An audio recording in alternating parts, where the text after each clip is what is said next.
আচ্ছা, আমরা আর দুই তিনটা ম্যাথ করে নিই, তারপর সমস্যা নিয়ে আলোচনা করি। এখানে হচ্ছে আপনার এরপর যে ম্যাথগুলো আছে সেটা হচ্ছে এখানে যেমন 1 নাম্বার যে ম্যাথটা, এটাও একটু আগে যে ম্যাথটা করলাম ওইটার মতোই, আলাদা কিছু না। এখানে হচ্ছে আপনার √2 আছে, উপরে √2 বানাইতে হবে। তো আমরা জানি 32 কে যদি ভেঙে লেখা হয় তাহলে 2⁵ হবে। আপনি যদি 32 কে ভাগ করতে থাকেন তাহলে দেখবেন 5টা 2 আসবে, 2⁵। কিন্তু 2⁵ লিখলে হবে না, কারণ হচ্ছে নিচে আছে √2, তার মানে উপরে √2 আনতে হবে। তো যখন আপনি এখানে 2 এর পরিবর্তে √2 লিখবেন তখন পাওয়ার কিন্তু চেঞ্জ হয়ে 10 হয়ে যাবে।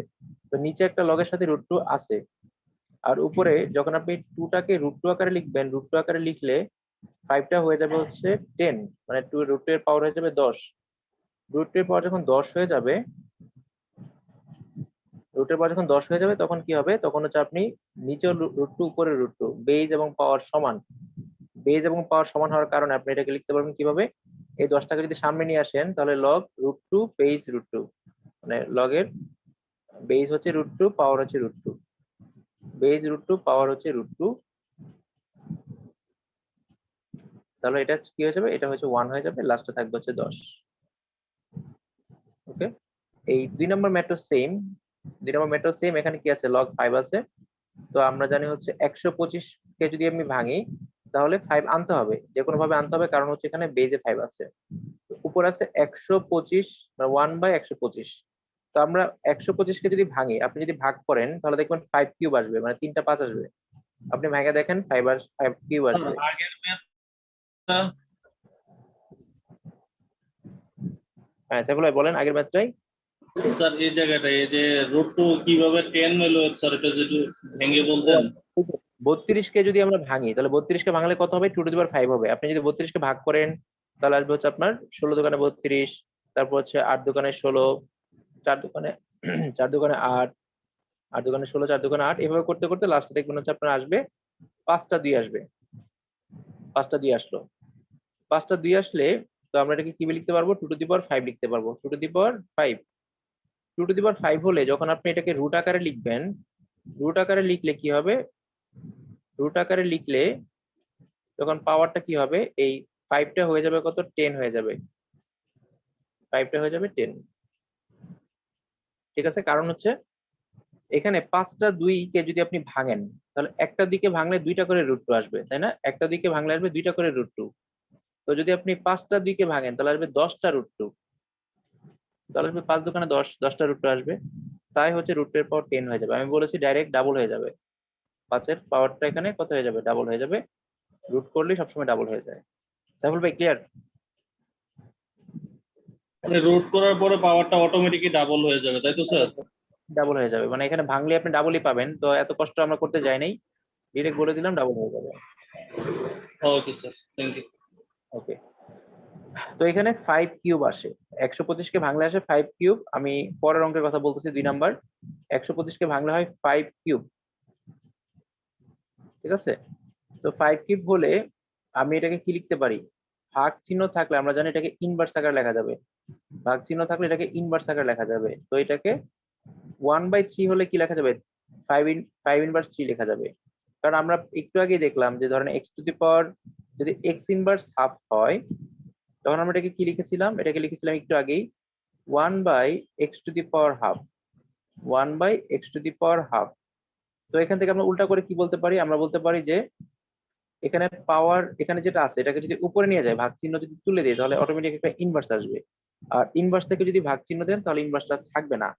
তো এখানে আমরা কি করতেছি, 5³ উপরে তোলার চেষ্টা করতেছি। উপরে তুলতে চাইলে ভাগ চিহ্নটা আমি তুলে দিচ্ছি, এই ভাগের জন্য একটা ইনভার্স চিহ্ন চলে আসবে।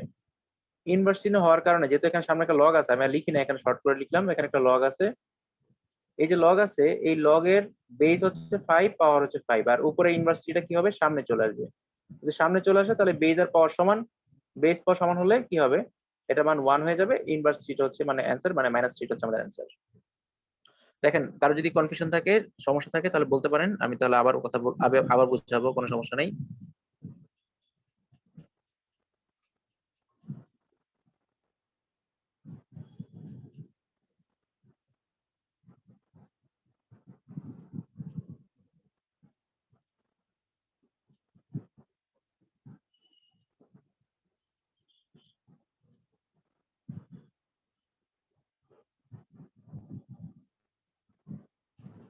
আচ্ছা দেখেন এই দুইটা ম্যাথে কার কোনো কনফিউশন আছে কিনা।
আচ্ছা ঠিক আছে, তাহলে আশা করি সমস্যা নাই আর কারো। যদি সমস্যা না থাকে তাহলে আমরা হচ্ছে মোটামুটি ইম্পর্টেন্ট ম্যাথ গুলো প্রায় করে ফেলেছি। এখন হচ্ছে আমরা হচ্ছে এখানে যে ম্যাথটা সেটা একটু দেখে ফেলি। এটাও একই রকম, যেমন হচ্ছে 3√5 আছে।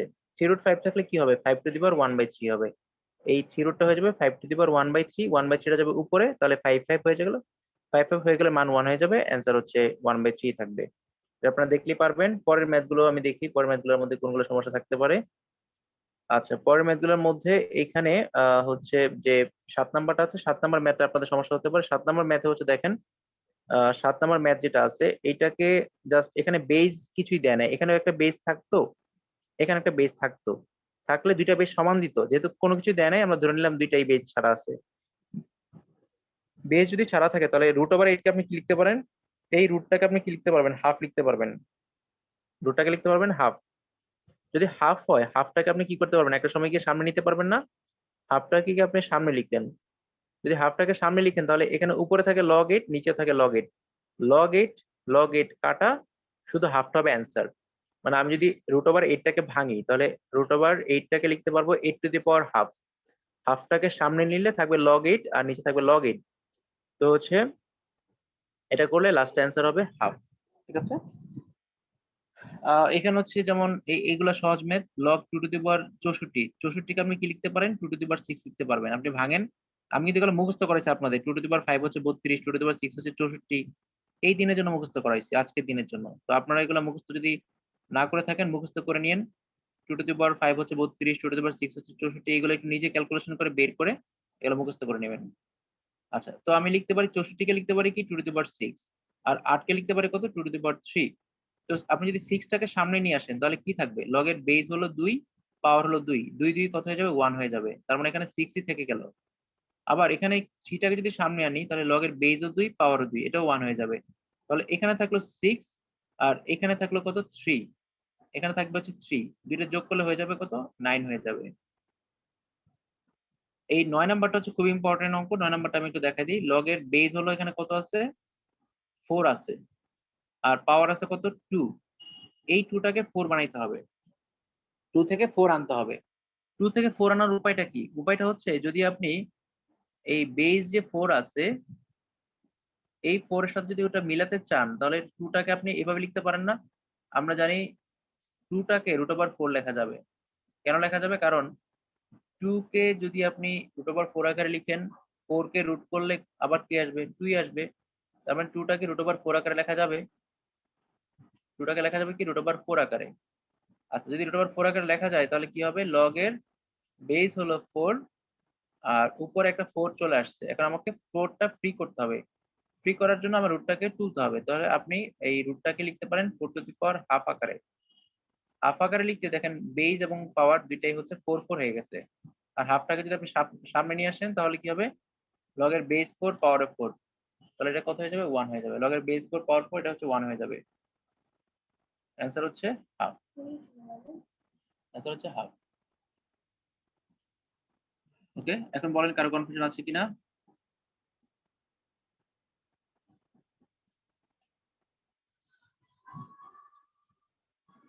দেখেন কারো কোনো কনফিউশন আছে কিনা।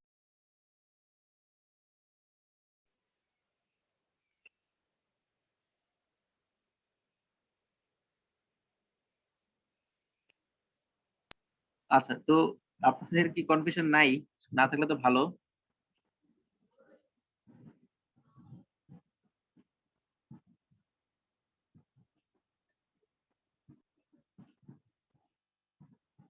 আচ্ছা, এখন বলেন আপনাদের, তার আগে আমি 16 নাম্বারটা করাই দিই, তারপর আপনাদের সমস্যা শুনবো। 16 নাম্বারটা আমি আগে শেষ করে নিই। 16 নাম্বারটা যদি আমি শেষ করি, 16 নাম্বার হচ্ছে বলেছে 32 এর 2 ভিত্তিক লব কত? 32 এর 2 ভিত্তিক লব মানে একটা লগ আছে যার ভিত্তি হচ্ছে 2। একটা লগ আছে যার ভিত্তি কত? লগের ভিত্তি হচ্ছে 2। হ্যাঁ, লগের ভিত্তি হচ্ছে 2 আর হচ্ছে মান হচ্ছে 32। এটা বলেছে 32 এর 2 ভিত্তিক লব কত? মানে ম্যাথটাকে কথায় দিয়েছে। এটা হচ্ছে 3 নাম্বার টাইপ। তো যদি ভিত্তি যদি 2 থাকে তাহলে পাওয়ারে কি আনতে হবে? কোন না কোন ভাবে 2 আনতে হবে। পাওয়ারে 2 আনার জন্য কি হবে? উপরে থাকবে 2 টু দি পাওয়ার 5। আমরা জানি 32 কে ভাঙলে হয় 2 টু দি পাওয়ার 5। তাহলে অ্যান্সার হবে 5। এরপর হচ্ছে আমি একটু 13 নম্বরটা দেখাই দিই। 13 নম্বরটা হচ্ছে দেখেন, এখানে বেজ আছে কত? 10 আর উপরে কত আনতে হবে? 10 আনতে হবে। আচ্ছা, কারো কি কনফিউশন আছে?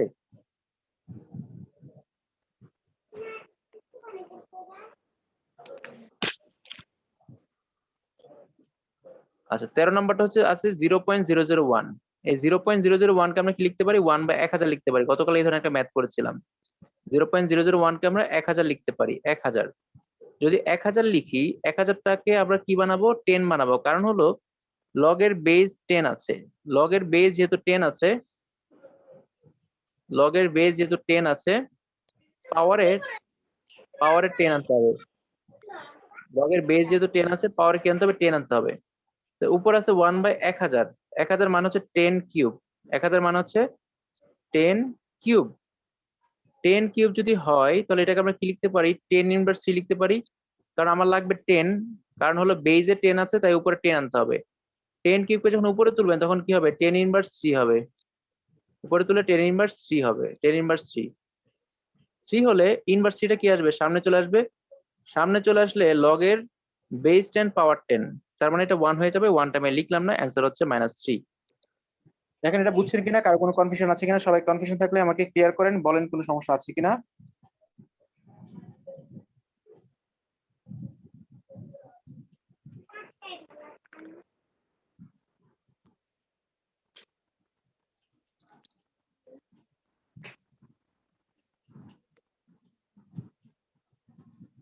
এই চ্যাপ্টারে স্যার অনেক কিছু ব্রেনে না ম্যাথ করা লাগে, ম্যাথ গুলা সহজে আছে, তবে ম্যাথ সহজ। ক্যালকুলেশন। হ্যাঁ, আমি গত ক্লাসে আপনাকে বলছিলাম যে যারা সূচক ভালো করে করছেন, সূচক যারা ভালো পারেন তাদের জন্য একবার সহজ। আর ভাঙতে পারলে 33তম স্যার, 33তম বিসিএস 5টা ম্যাথ দিছে এখান থেকে দেখলাম। হ্যাঁ হ্যাঁ, এরকম 3 বার মানে 3-4 বার এরকম 3টা করে ম্যাথ আসছে। তিনটা আমি চারটা আজকে করে ম্যাথ। 33তম বিসিএস করতে যাই দেখি যে 5টা ম্যাথ একই চ্যাপ্টার থেকে, তার মানে কি স্যার? আচ্ছা, এখন বলেন কার কোনটা সমস্যা আছে। আমি মোটামুটি প্রায় সবগুলোই করানোর চেষ্টা করছি। এরপরে যদি কোনো সমস্যা থাকে বলতে পারেন।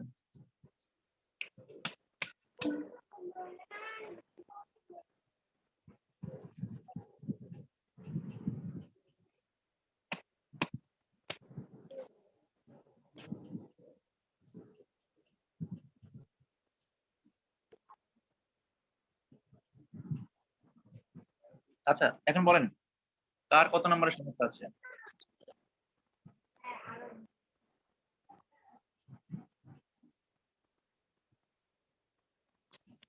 স্যার এক আমার থেকে জি।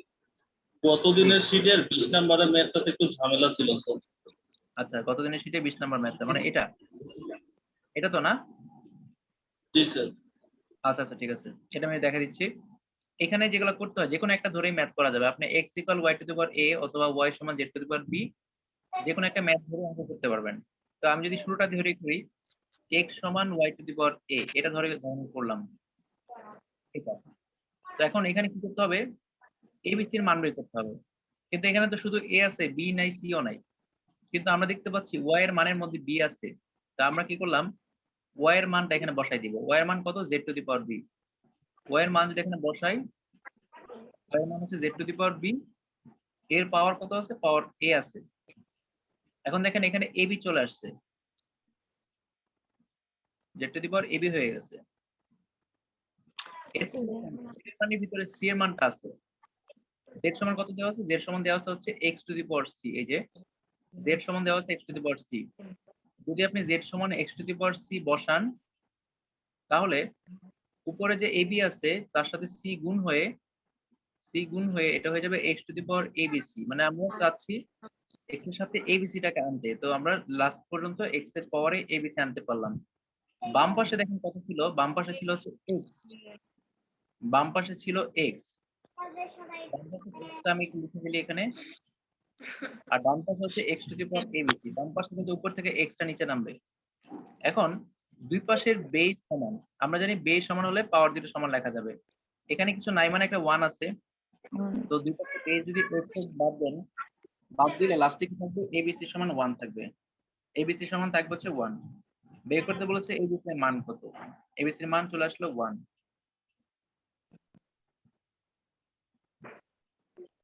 ঠিক আছে?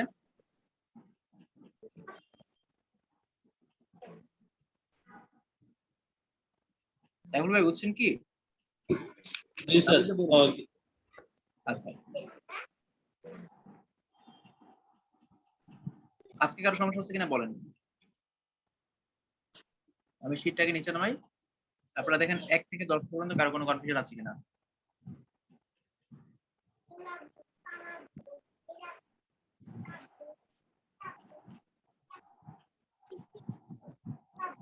কনফিউশন থাকলে মেসেজে লিখে দেন। আচ্ছা, 1 থেকে 10 পর্যন্ত না থাকলে 1 থেকে 15 পর্যন্ত দেখেন সমস্যা আছে কিনা। 1 থেকে 15।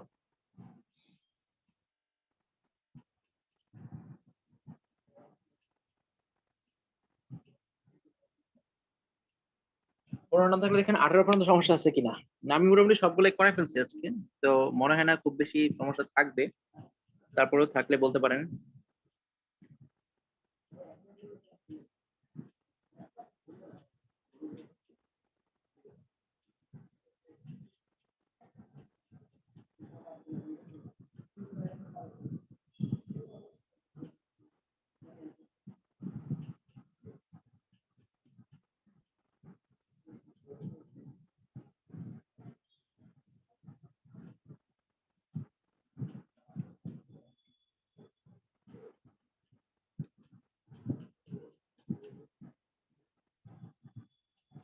আচ্ছা, তো এখন আপনাদের জন্য নেক্সট যে পরীক্ষার প্ল্যান ছিল, আমরা একটু পরীক্ষার প্ল্যান নিয়ে কথা বলি যদি সমস্যা না থাকে।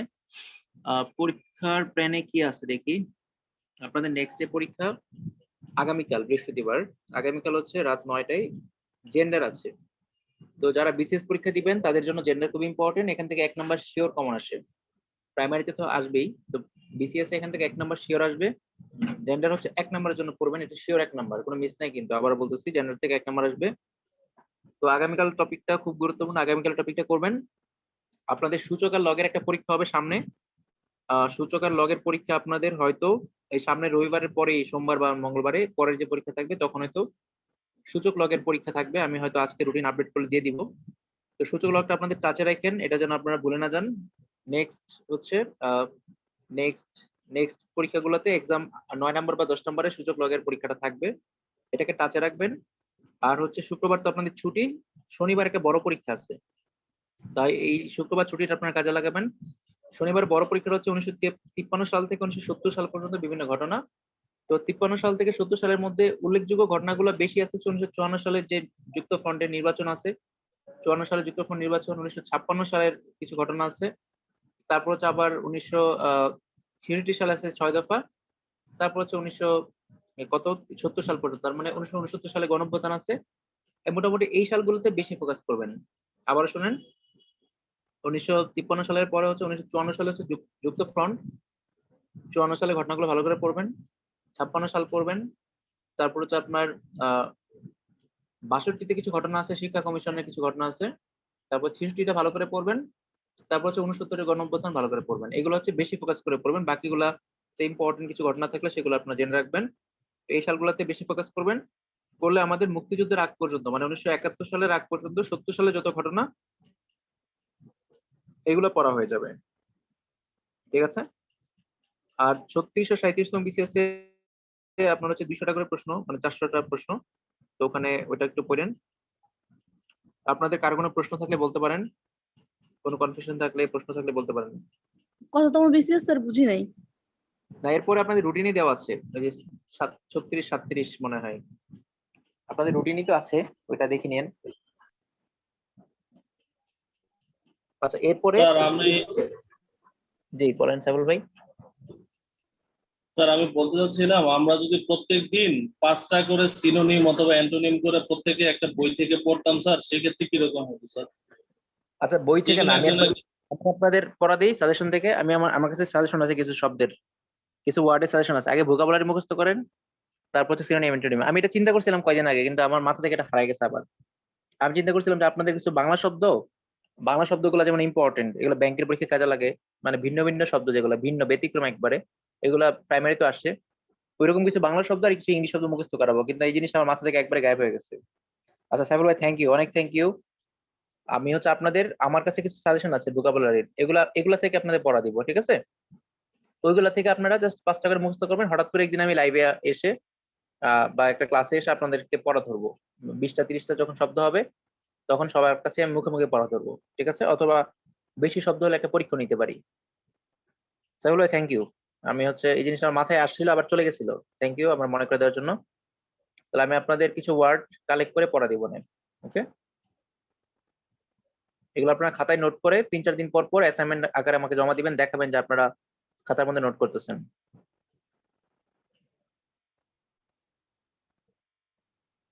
আচ্ছা, তাহলে রেকর্ডিংটা অফ করে দিই। আপনাদের কোনো কথা থাকলে বলতে